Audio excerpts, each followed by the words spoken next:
So welcome everyone. I am Eileen Everett, the Director of Environmental Education of New Mexico. And it's my pleasure to welcome you today to part of our three-part webinar series on outdoor learning to support the new outdoor learning guidance for New Mexico that the Public Education Department released earlier this month, that we were really fortunate to be able to work with the Public Education Department on. And I'm going to help set the stage for our time together today, and I'll be introducing our panelists in just a few minutes. I do want to remind folks that we have a free statewide listserv if you're not already part of it.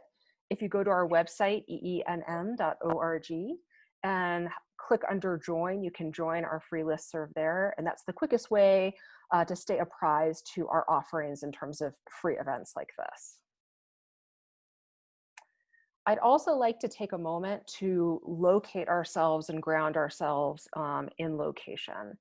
So if everybody could take a moment and make sure that your feet are planted on the ground. If you're sitting, that's great. If you want to stand up for this, we welcome that as well, whatever feels right for you.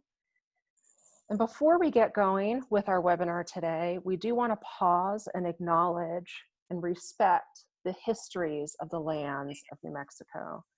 And in particular, the lands that we use for outdoor learning at home, at school, in communities across our state.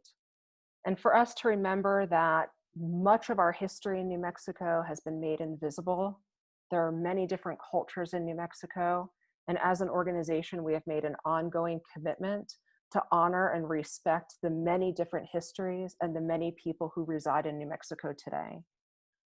I also want to acknowledge that the land that I live on and work on and play on is connected to our 23 Native nations here in New Mexico in various ways. And before we get going with the webinar, to just pause and take a moment and just reflect upon wherever you are joining in from and remembering the histories of our lands of New Mexico.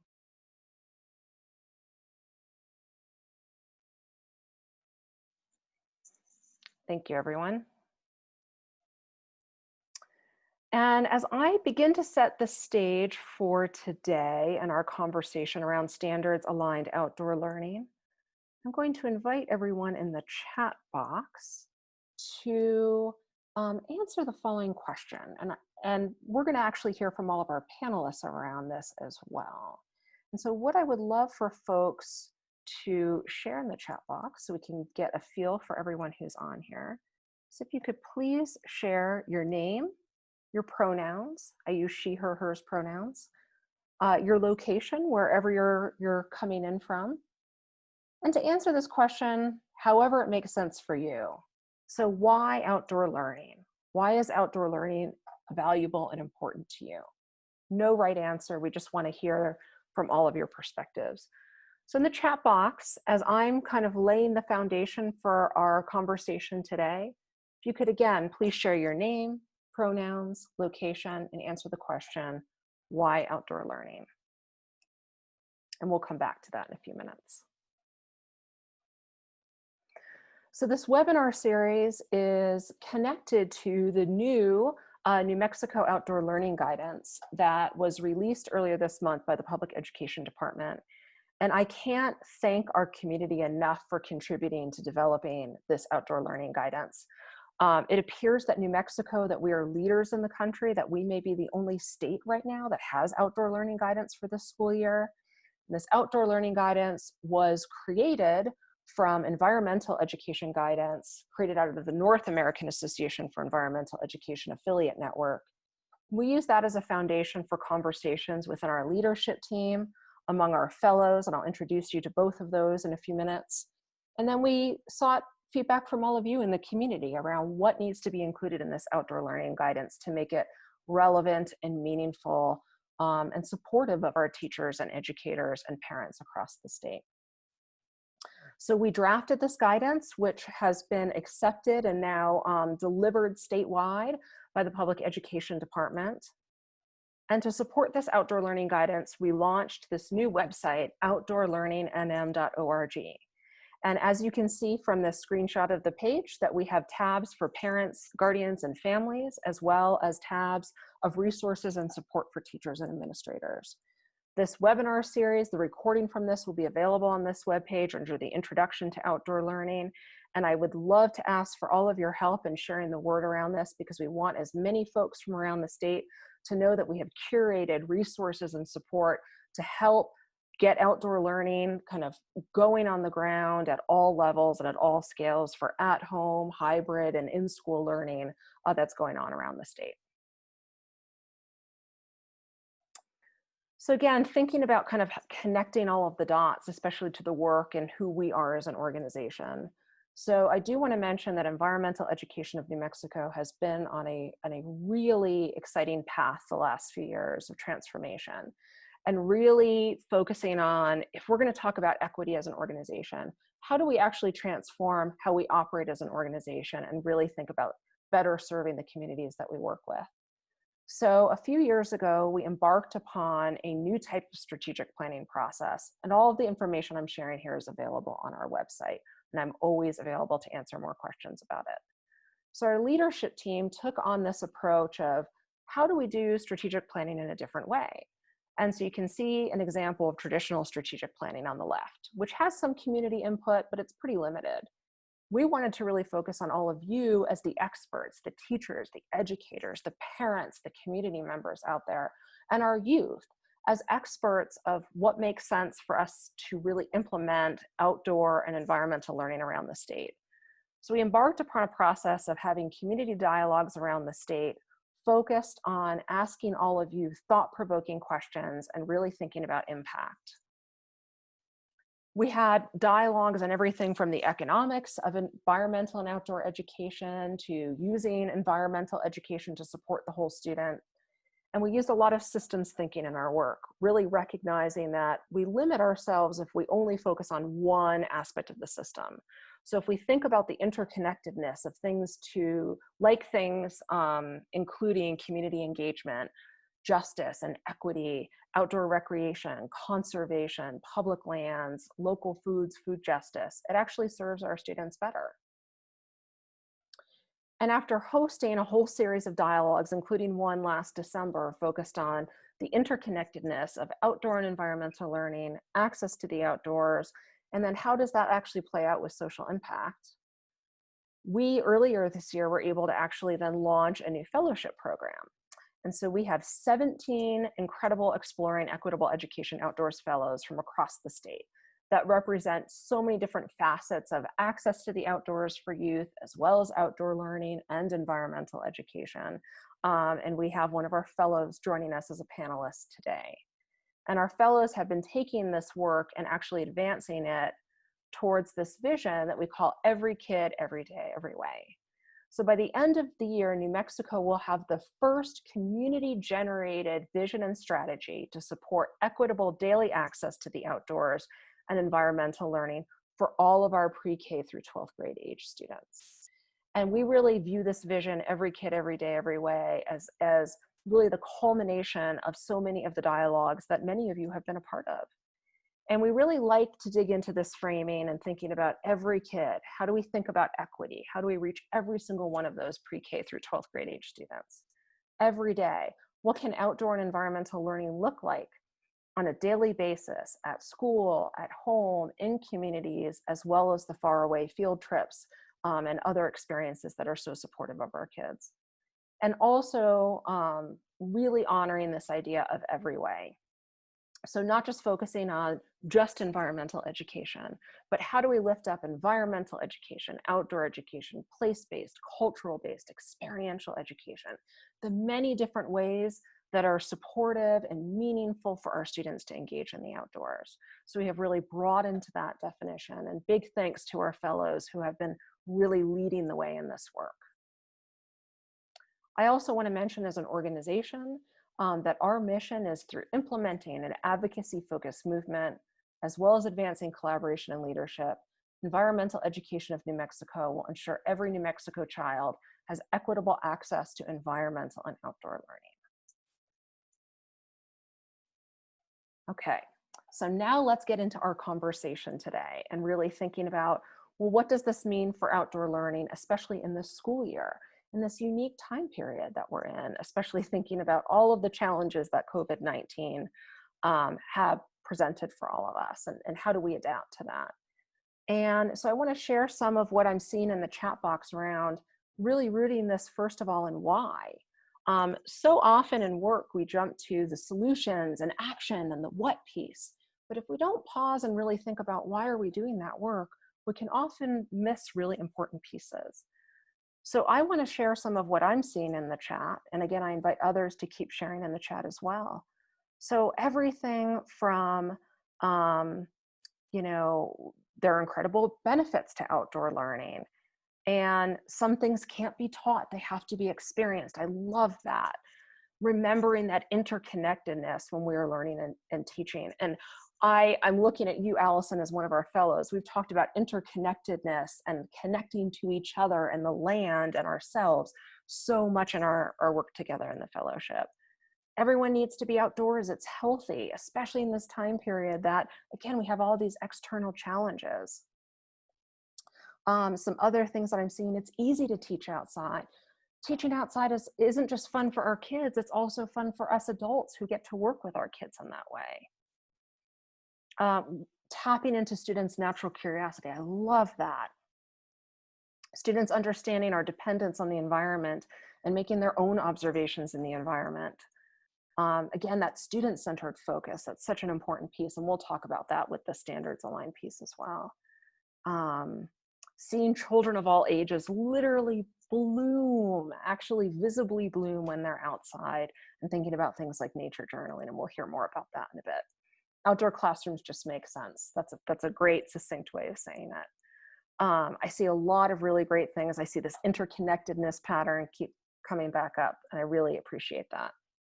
We also will be sharing out the information that is being shared in this chat today and all of the resources that we'll be sharing.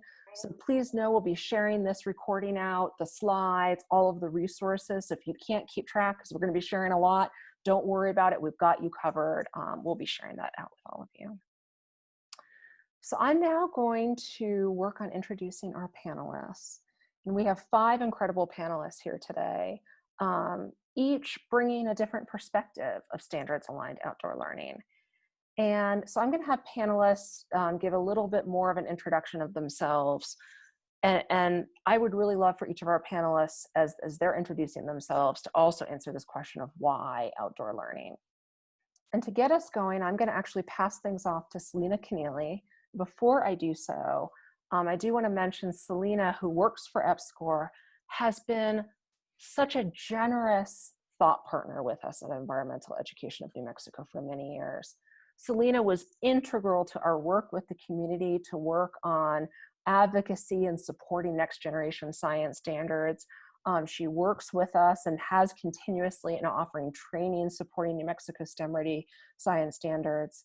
And Selena, I'm going to let you introduce yourself some more, but thank you so much for all that you've given to our community and our organization over the years.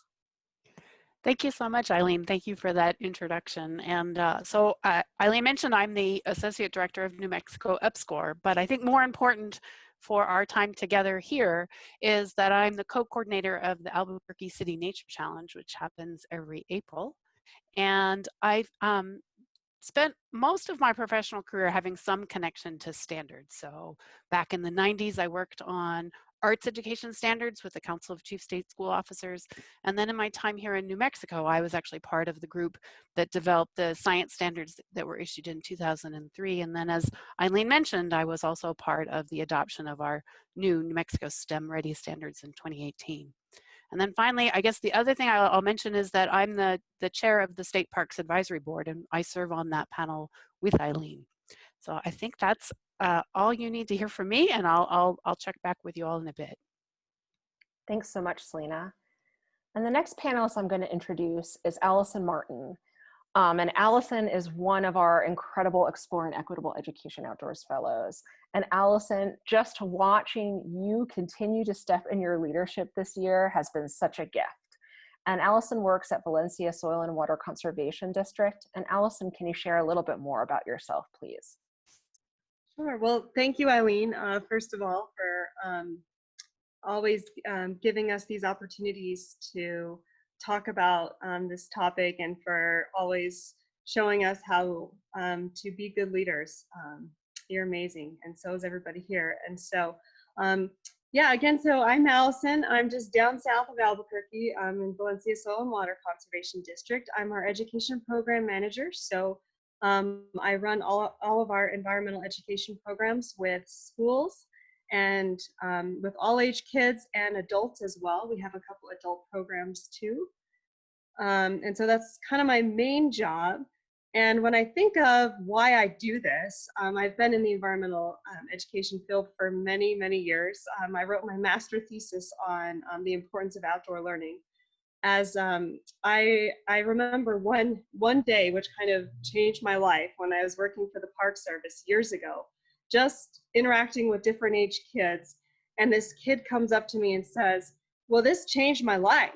I have never seen learning in a way like this, and I'm smiling and happy. And I thought, you know, this is the way that learning should be. So to me, when I think of environmental education, I think of it as the center of our learning because it's something that we're connected with, it's something that it's important, it's necessary, and it's part of our everyday lives. And if we view it in that way, we all can get those aha moments all the time. And I hope and I pray that throughout my career, I can continue to inspire and get folks excited about this sort of lens of teaching. So thanks for allowing me to be here, Eileen. Thanks so much, Allison. Always a great storyteller. The next panelist, it's my pleasure to introduce, is Vanessa Barela. And Vanessa is part of our leadership team at Environmental Education of New Mexico. And Vanessa, for me, is just one of my go-to people of really understanding the opportunities of connecting formal and informal education, especially in the outdoors. And so Vanessa has served on our board for several years now and is also an incredible leader in her own right. So Vanessa, can you share a little bit more about yourself? Sure. My microphone was giving me trouble a little bit ago, but I fixed it like seconds ago. So it's funny, Allison just mentioned her thesis. I too wrote my thesis on that, and I hadn't even thought about it. But my name is Vanessa. I work at the Sandia Mountain Natural History Center, which is a part of the Natural History Museum. I always tell students, you know, I know nothing about dinosaurs except about dinosaur poop. But I know about natural history living now. And, you know, one of the things that has really been roundabout for me in my lifetime with, you know, nature and standards-based learning is this is what I grew up in. My sister worked at the Sandia Mountain Natural History Center 20 plus years ago in 1994. So as a kid, I grew up going to the center, and it was always integrated in my childhood. And I think it really created the connectedness for myself of science, art, math, everything was related to me with nature and playing with things, including engineering. And so for myself, like, my life has just become this roundabout way where I ended up the place where I grew up as a career.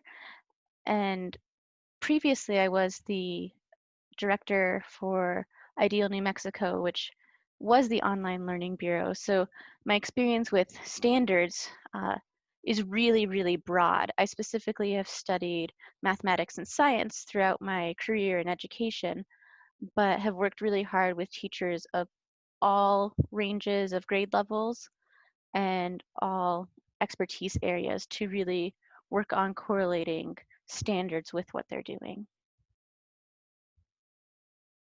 Great, thanks so much, Vanessa. And the next panelist I'm going to introduce is Tish Morris. And Tish has such a long track record of developing really community-centered, valuable materials used throughout the state, including the Bosque Education Guide.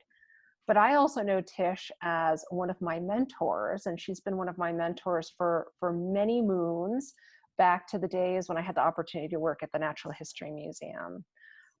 Tish also just has so much experience working with adults and really thinking about how to connect supporting professional learning for adults with supporting our kids as well.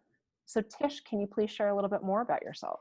Yes, so thank you. It's a pleasure to be here this afternoon and to have everyone here. I certainly know many of you, but there are new people I haven't met, so it's great to have you all here and meet all of you this afternoon.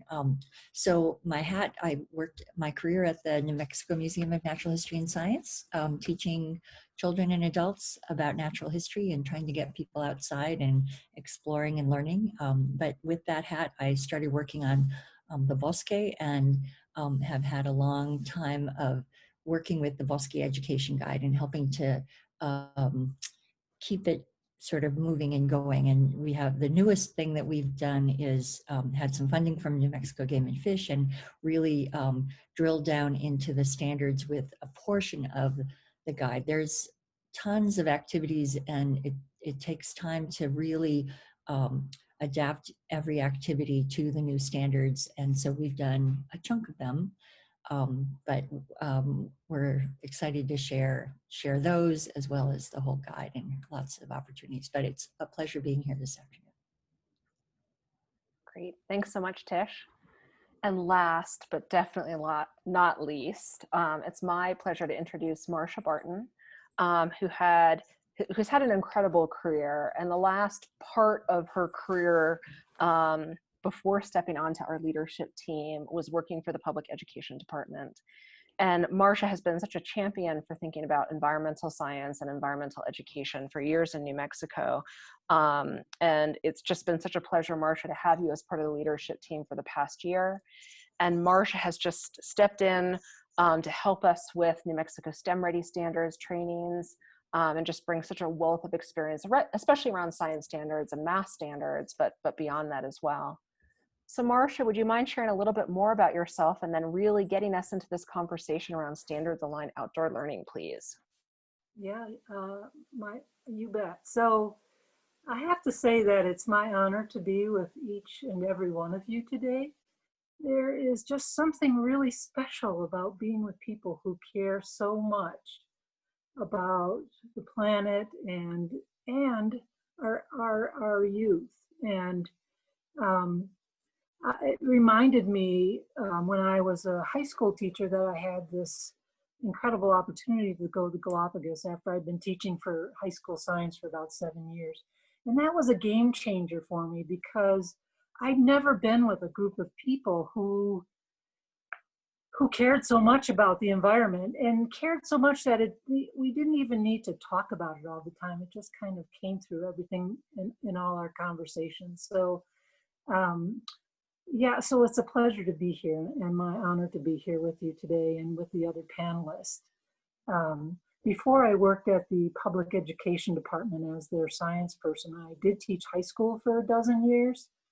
And my favorite subject, of course, being environmental science. And I also taught botany and horticulture and greenhouse growing, anything that would give me the opportunity to go outside and take students outside. So I was always trying to invent ways to take my students outside, whether it was flying kites to see how the wind varied at different speeds, to constructing model watersheds and then setting them on fire, which, they absolutely loved.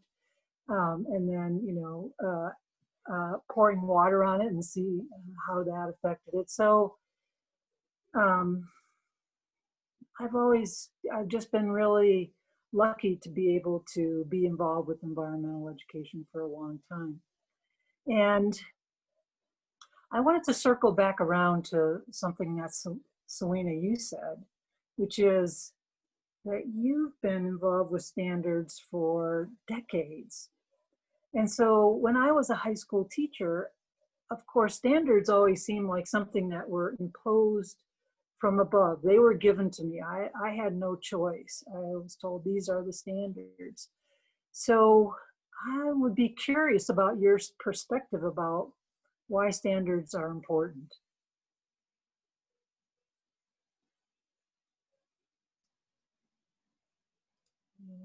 Thanks for that question, Marcia.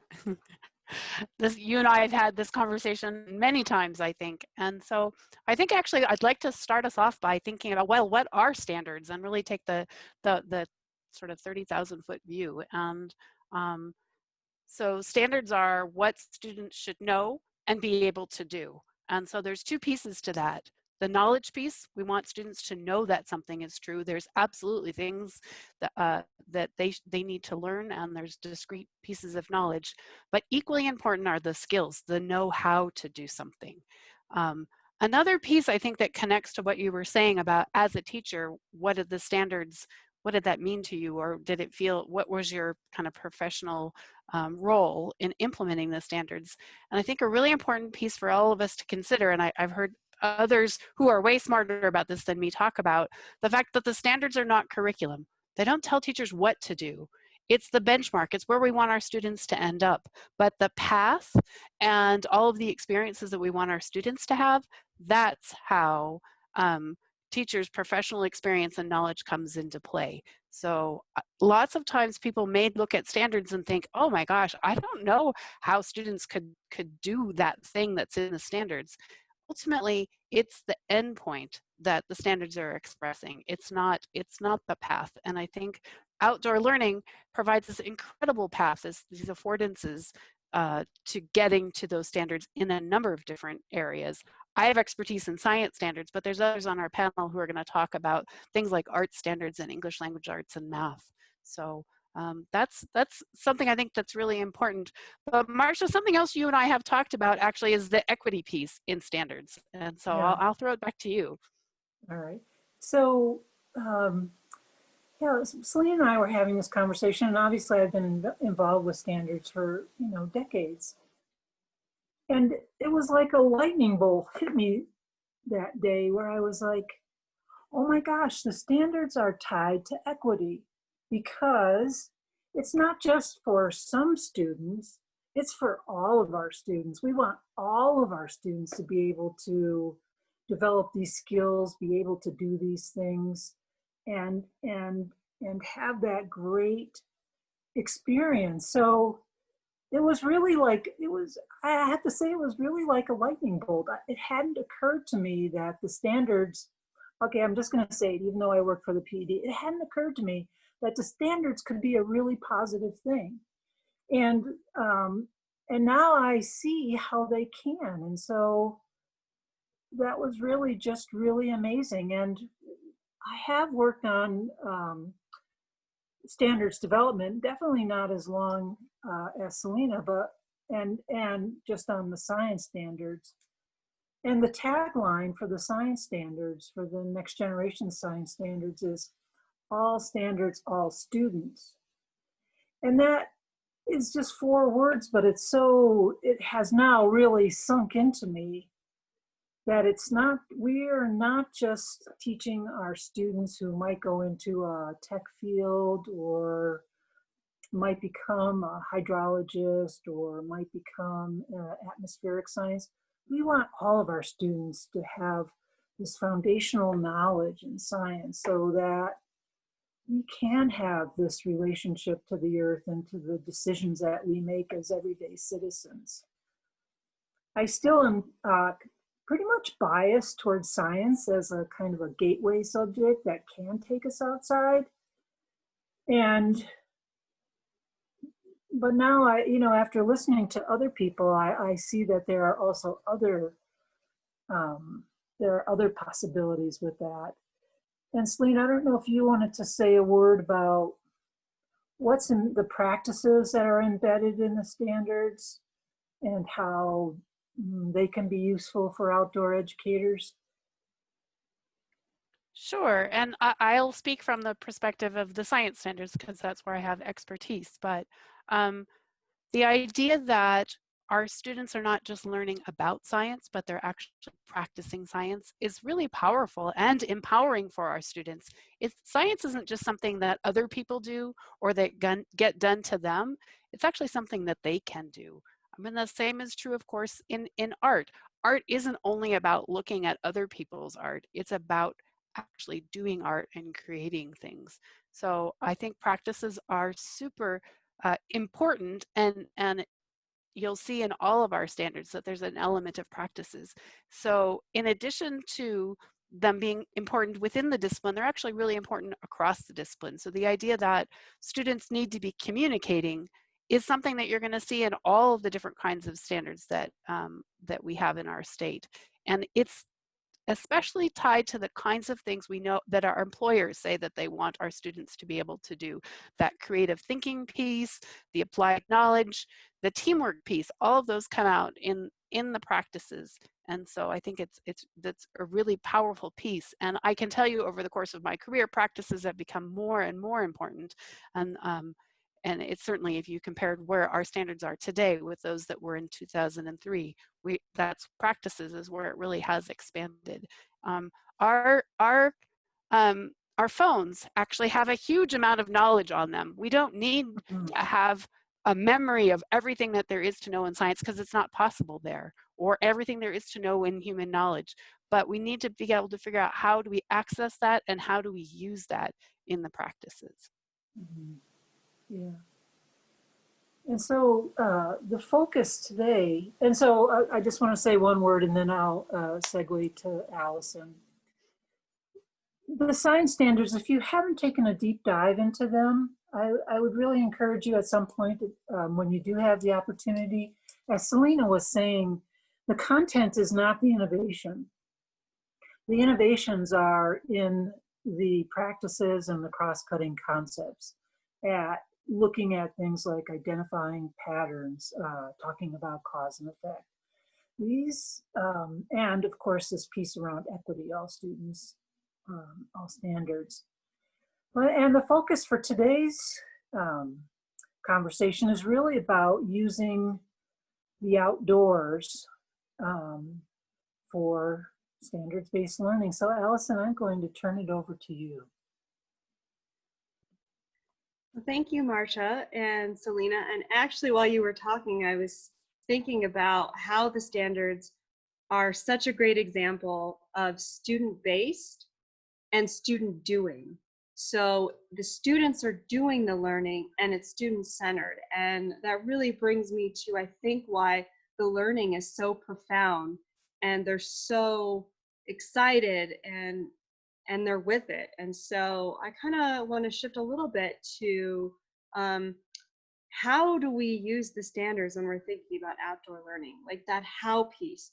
What do we have to think about? And what I think about is kind of a pedagogical shift. So thinking about how we see the world first and those connections that we see every day, but learning how to make those connections in a new way by having outdoor learning as the center of our teaching. So how do we make those connections and how do we learn from it? So we're really trying to kind of shift our lens of teaching from individual subjects like science and art and math to how can we encompass our subjects within this outdoor learning? How can this be our center where we're connecting kids to the environment and they're one with it? So, yeah, so I don't know if I have control over the slides, Eileen. Okay, so we'll go to the next one, perfect. So again, kind of that center of teaching piece. So when I'm thinking of pedagogy, which is the lenses in which we frame our teaching, we're looking at outdoor learning or environmental education, and not learning outside or bringing the outside in, inside out, but again, it's combined. So we're breaking that hierarchy. So there's no division between outdoor and indoor learning. They are the same thing. We're learning about the same things. They're interconnected. Our indoor life is the same as our outdoor life. And so the standards are going to flow easy when we're looking at how we can do that with connecting the environment. So we're making daily connections, and there's so many great tools and models in outdoor learning and education that can make those daily connections and how to do that. So kind of one of the things, so yeah, let's go to the perfect. So yeah, this is kind of my model in my head, how I see outdoor learning. So you can see all of those subjects, social studies. So we're really bringing in that cultural relevancy, how that is relevant to outdoor learning, how we've used the land, how water distribution, being a soil and water conservation district, one of our biggest things, and I think I saw Steve Glass on here, he didn't know I was going to call him out, but well, we are thinking about creating and jumping into a program that another soil and water conservation is doing, which is a watershed focus program. So thinking of how we can look at water distribution over time and how you can just teach that to kids and use all these different subjects and think about how people have used the land. Such a huge piece there. So again, changing the curriculum, kind of looking at the center, making those connections to our world and how we do that. So kind of one of my, on the next, so we'll go to the next one. Thanks, Ellie. Perfect. So I love nature journaling. I do it with all of my lessons. It is a great kind of outdoor tool where you can really look at the standards and look at how cross-cutting concepts can be intertwined and used in nature journaling. And it can be its own lesson. It can be added to lessons. You can do it in art and math. So kind of some of the ways, one great example is when you're looking at understanding an animal species over time. So nature journaling is the best tool, I think, to track changes over time, which, you know, we all know is science, but it's science in the doing. It's the kids doing the science in the moment. So some of those cross-cutting concepts in our standards are scale, proportion, quantity, looking at phenology, again, looking at those changes. How much of something do we have for the distribution? What's the scale of something? What's the ecology? What's the habitat of what we're looking at? How is that habitat changing because of new environmental concerns like climate change, weather? What are the effects of these things that we're noticing? What's the behavior? What are the causes and effect? And what's the structure and function of what we're looking at and tracking? So with nature journaling, we're asking questions, we're labeling. I never look at nature journaling like it's, you know, this is an artist drawing, but there's so much art in this component. And so again, it's a great concept where you can hit on those cross-cutting concepts that you'll see across every grade level in every subject. And again, why we focus on them is to help us recognize the similarities of those big core ideas. So we're getting a big picture of something, and then we're narrowing it down and breaking it up.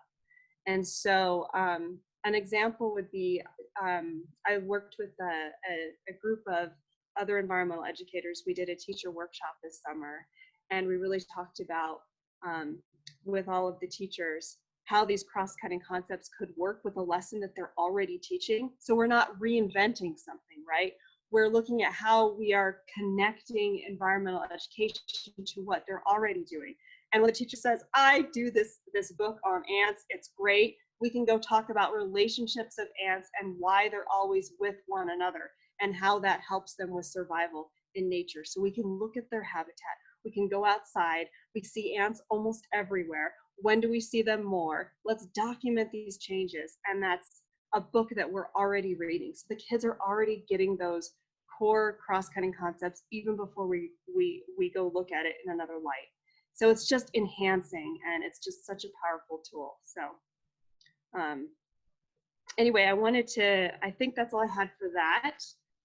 So I wanted to go ahead and now go back to Tish and Vanessa to kind of talk and look at what can outdoor learning look like when we're approaching it from a different perspective, and so everyone can see other examples. So I'll hand it off to you guys.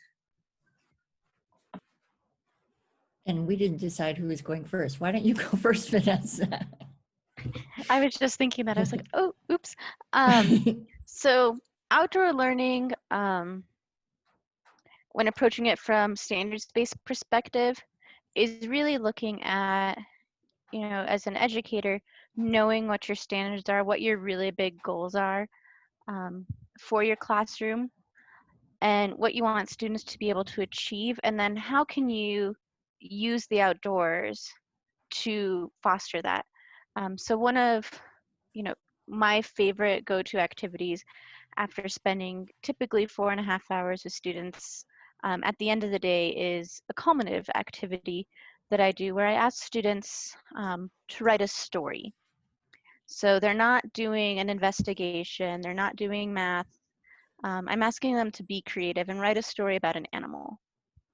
And I ask students, you know, write a story for me using complete sentences with correct grammar, and explain to me how an animal that you pick that lives in this ecosystem is going to go about its day.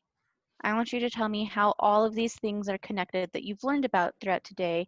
You know, what the animal eats, what resources the animal is going to use that are living and non-living, and really tell me a story through that animal. You can do it as if you're the animal or from above. And then I ask them to give me some art. And so I want to see their interpretation of what an animal's home might look like and what different things they use. And I do that because oftentimes when we're doing environmental education, we focus a lot on science, which is fantastic. I spent so much time studying engineering. I really love and appreciate that, but we forget all of those other disciplines. So when I'm thinking of developing lessons, I try to really be as cross-curricular as I can to make sure that I'm incorporating some art, I'm incorporating music and sound. I try to do as many activities as I can that involve sound, and touching and feeling for tactile students, because then we're approaching those standards as a whole instead of just focusing on one piece. Um, Especially for me as an employee of the Sandy Mountain Natural History Center, we see fifth graders, and we tend to focus on just those fifth grade science standards. But I've really challenged our staff to think about all those other standards that a fifth grade teacher is working on teaching, because they're just as important. You know, there are other outdoor learning tasks that you can complete that reach physical education standards, which are just as important. We worked 2 years ago now with all of the music teachers in Albuquerque Public Schools and bringing them out, shadowing our program and asking, how can we incorporate our music standards with what we already do so that students are learning naturally different things because it is what they're curious about. And so outdoor learning, when we approach it from standards-based, can really look a lot of different ways, I think. But when you approach it, it's very easy to tie it into multiple disciplines. So another example that I like to ask students about is there's a lot of school gardens. So if they're designing a garden for their home or a garden for their school, you know, what kind of health benefits might they need? What kind of soil might they need? So we're getting some soil science, they're getting some health information, and then going from there where they can calculate, you know, what kind of math formulas they need to do to determine watering schedules, and really approaching everything as whole as I can. And Tish, I'd love to open it up to you before I keep just talking.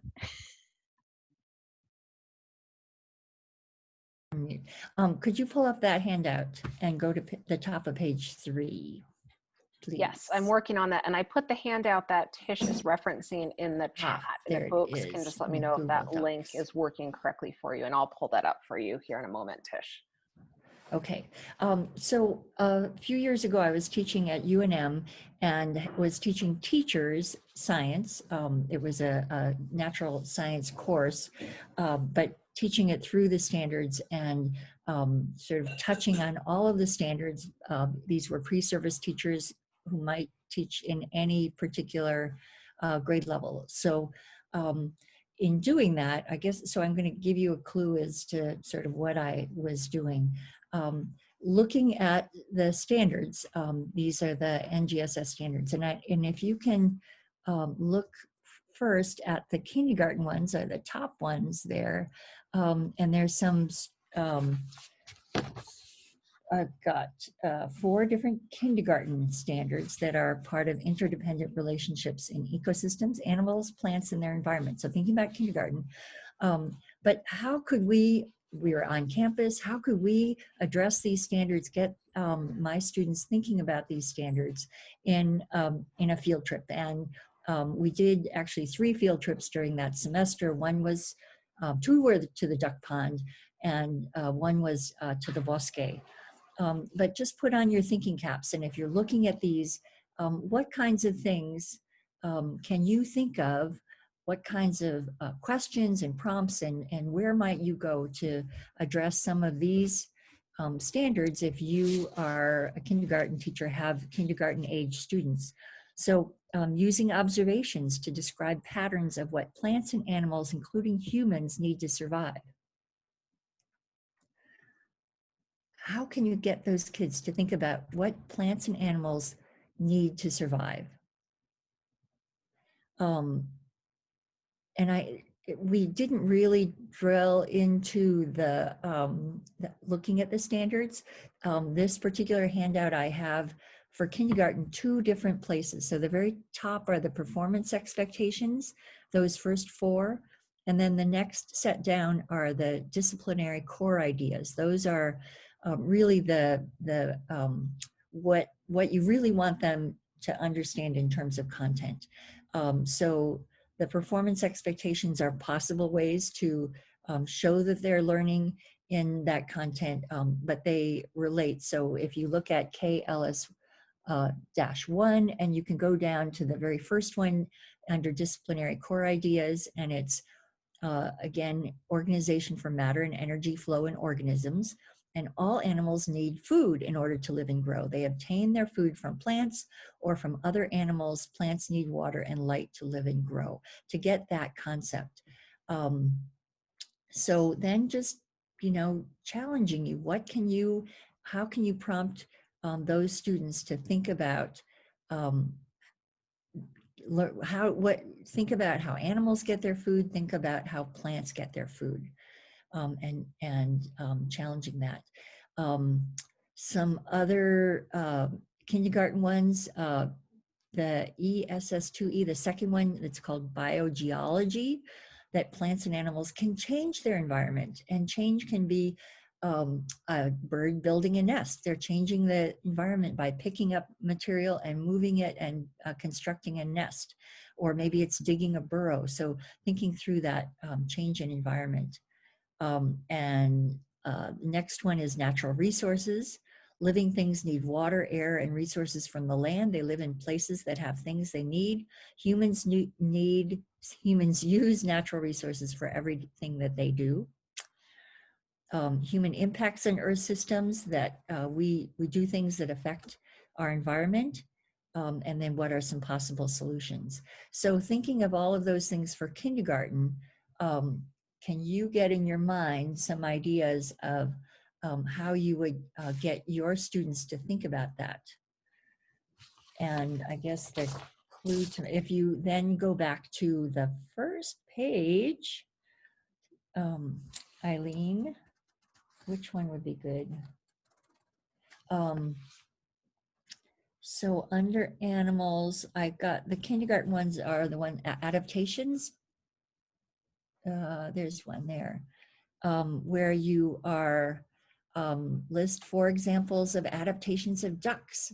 So if you go to a duck pond, getting your students to think about what is it that ducks have that make them good to live right here in this pond? What do they have? And that's learning about adaptations, learning about structures and functions that animals have to live in their environments. So sort of that's my process of how I get to those standards. I put together a variety of things, looking at animals, looking at plants, making connections in a couple of different field trip ways. So a couple of things to share. Great, thanks so much, Tish. And I'm going to keep us moving along here. because we've had some really great conversations thinking about, Selena, I really love how you rooted our conversation earlier in let's have that 30,000 foot view. And now we've dialed in, you know, the why, the how, a little bit more of the what, really thinking about multiple content and subject areas. And I really value and appreciate that. And in our last little bit of time, we're going to share out some more resources.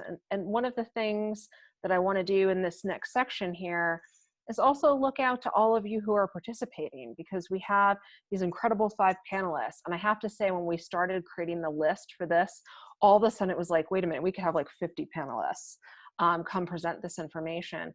And we view all of you as resources as well. So as we share out this next section, and we're really going to dial into, so what are some resources and examples of how this looks, especially in a COVID world? You know, especially for this school year, so many groups have been innovating in incredible ways. And so we're going to be sharing some more out about that. I invite all of you who are participating to feel free to share your resources in the chat box as well. Also, if you have questions, you can feel free to add those in the chat box, and we'll keep monitoring that as well. So we're going to move into kind of one of our final questions is what are examples of what standards aligned outdoor learning can look like in practice, especially in responding to COVID-19, and what can outdoor learning look like at home, in communities, and at school. And so Allison, I'm going to look to you first, and I'll pull up your slides to share a little bit of your perspective on this. Sure. Yeah, just like everybody else, I'm sure that everybody's kind of had this moment of, oh no, you know, how are we going to do this? This is environmental ed. We're so used to seeing the kids. We're so used to, you know, being there. It's so, you know, student-centered, place-based education, right? How can we move off of that? So what I've created here down in our district for Belen and Los Lunas schools is I've created videos for different grade levels. And looking at those standards that Tish had focused on with kindergarten, it made me think of what I put together for kindergarten, which actually focused on that standard, which how do plants and animals survive in their environment, something like that, right? And so I put together a short video with another educator on us talking about a plant and an animal that you would see at Whitfield. And of course I had to use a puppet because, you know, real animals are hard to catch here at Whitfield. But so we talked about all of those traits, those adaptations, really focus on that standard. So I took that standard, turned it into a short 15-minute video, and then I added a 15-minute component where the kids can do the learning, but it's where they're at. So most of our kids, like most of the kids around the United States, are home learning. And so these are things where we have to adapt that they can do them in multiple environments. A schoolyard, a backyard, even an apartment complex, wherever the kids are, these are things that they can do and learn about where they're at. And so finding the ways to adapt that place-based learning to make it place-based learning for them. And so I've been creating the 15-minute videos for grades kindergarten through 6th, and I hope to create above that. It's been going really well. And so each grade level has that interactive component, and then the kids reach back to me through Zoom, like how we're doing today, and they hold up their drawings, you know, on the video, and they show me what they see at their home. And working with kindergartners last week from Bosque Farms, I'm almost in tears just seeing how they were connecting from home and the learning. And I told them, you guys are learning. And they're like, oh gosh, we are. It's like this aha moment, you know? So it was just really neat to kind of see how they're learning in their new environments. So that's what I'm doing. And anyone can register for any of these videos. I have all the link, and I should have put it in the chat, but I can do that in a moment. That our website is valenciaswcd.org, and we have an education program tab, and that's where everything I talk about today you can find. You can register for these videos. They're free. I'd love to reach out to your students. You don't have to be in Valencia County. That's just my go-to. That's where our district is. But there for everyone. And I do have a partner with SUDAD, Soil and Water Conservation District, for our 4th, 5th, and 6th graders. So, and then, so the last component is the nature resources for teachers. And so for here, I've actually created tools for teachers to apply for nature resources for their kids. So we're realizing that the kids, now that they're home, are not having access to some of the, there's a lot of, we talk about that tool equity, right? We mentioned that earlier. So we're noticing that there's a lot of inequities that are going on. And the kids don't have tools to do some of these outdoor environmental, whether it's having binoculars, whatever it is that they need, not that they need these things, but to enhance that learning. So I did get some funding for my program. So I have created a nature-based resource grant opportunity for our local teachers to apply for up to $1,000 per school. So these are specific to our Valencia County schools. So anywhere in Belen or Las Lunas can apply for this. And the application is also on our website. And the 2 organizations that have provided funding are up there, our Friends of Whitfield and Central New Mexico Audubon. So I'm just so very grateful for their dedication to environmental education. And so one more thing on the website I do have is we did a grab and go initiative. And so we have all of these lessons that are very adaptable to where the kids are at today from all these different organizations all around the state of New Mexico that contributed some of their lessons, like Talking Talons, New Mexico Mesa, Sandia Mountain Natural History Center. I mean, everybody. So it's great. And so I also have a list of some of those lessons, and those are all free. Anyone can download them, and they're good for all grade levels. So yeah, so that's what I have. Great. And can we go, Vanessa, to you next to share some more resources with us, please? Sure, and I'm going to put mine in the chat for everybody. I'm going to post 3 of them so you guys can see. And unfortunately, the way I put them in here, the URLs aren't here. So the first one I'm going to talk about is the virtual field trip.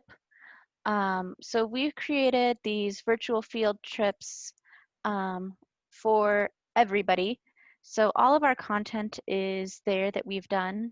It's targeted towards 5th grade, but it could be easily modified up or down by a teacher. And what we're working on now, we've already scheduled with every APS 5th grade where we are doing a virtual field program. So we ask that students watch the first video in this with their teachers, and then we're spending 2 hours with those students live and really focusing in a little more on some concepts. And we try to bring as much of the nature as we can to students, but still have students do outdoor activities they can do at home or even just from their window. Because some students can't go outside. And we also try to bring the cool and the wow factor. So for example, I pulled them out.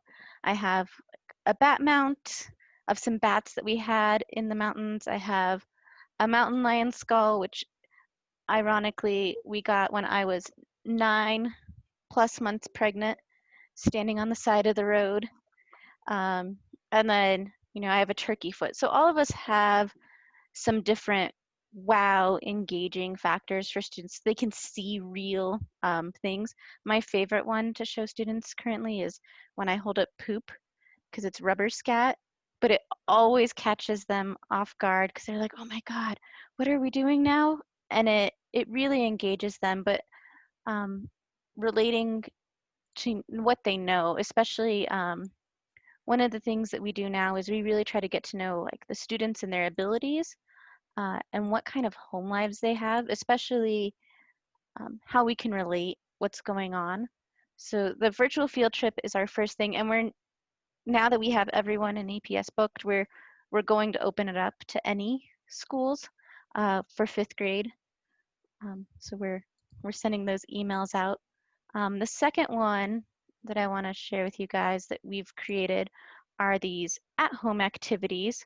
And the at-home activities we've created that can be done anywhere.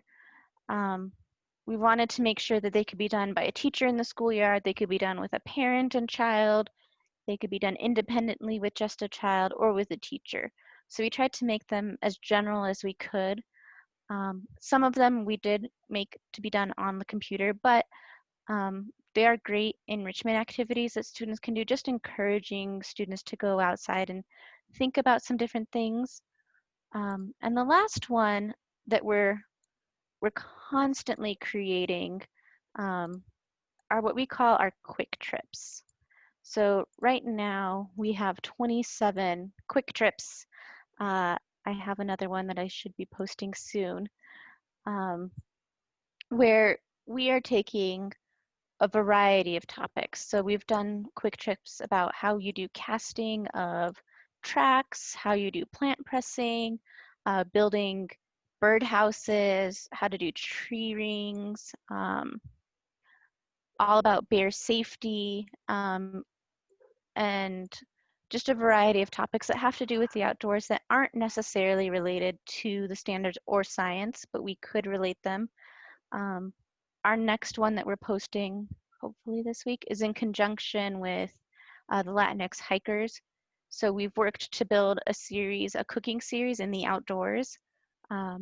So I've been filming a lot of outdoor cooking videos with my son, bridging a lot of cultural pieces as well. So we're doing a lot of cultural cooking, food we could find outdoors in nature that is cultural. So for example, pinon is a really easy one. Picking pinon with my son and then roasting it, and really talking about how it's connected to culture, how it's connected to history, and really deep meanings for different families in New Mexico. So we're trying to create as much content as we can, because as a museum, we are charged with working with everybody across the state, and we do have that ability.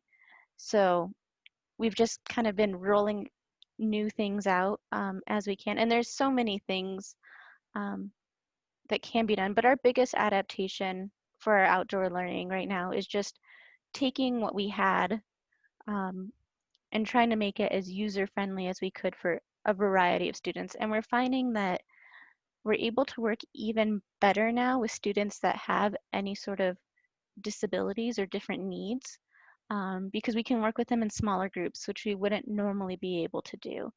So for example, day before yesterday, I taught 4 students and all of them were blind. So I had to make sure everything that I had was able to be read by a screen reader, but also we did a lot of listening activities, and they worked with their parents to do tactile activities where I had them do an activity relating with dirt, and they felt through it to kind of see what it felt like, to describe it, to see if they could classify what kind of soil they had in their yard. So, you know, we're just kind of rolling with what we have. And I know Tish has a lot more resources as well.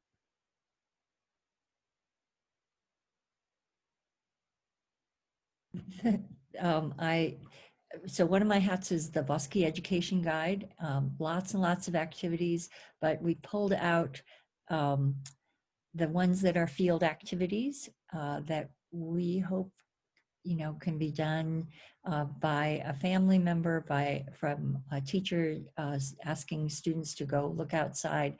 You could pick and choose from things, but the list of field activities and the links to the actual activity are in what was just placed in the chat. So the Bosque Education Guide, the entire Bosque Education Guide is on the Museum of Natural History's website. They host it, and there are lots of different activities, but the field activities in particular are what is highlighted right there. So there's a bingo, there are little tiny notebooks, there are field notebooks for secondary, field journaling, science journaling, guided to start you on how to do a science journal. There's some guided science journaling activities and other observations. Some of this, let's see, there's a cute little fold up little mini discovery booklets.